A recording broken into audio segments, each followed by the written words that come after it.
nous sommes à Charolles dans le cadre d'un déplacement avec 6 de mes collègues parlementaires, dans le cadre de la mission France des territoires.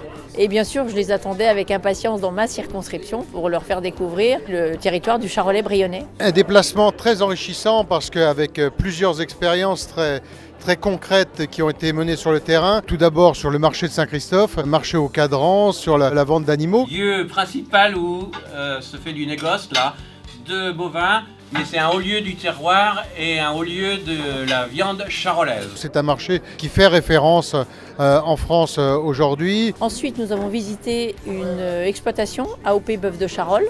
Tout le monde connaît le charolais, mais là on a des éleveurs qui ont voulu aller plus loin à partir de cette race charolaise en faisant une AOC qui est devenue AOP avec un cahier des charges, des animaux entièrement engraissés à l'herbe et qui donne une viande d'une qualité exceptionnelle. Depuis 3 ans, on rémunère les animaux dans les élevages un prix qui n'a pas bougé. C'est-à-dire qu'on a réussi à faire que le prix du bœuf de Charolles payé à l'éleveur est aujourd'hui déconnecté du marché.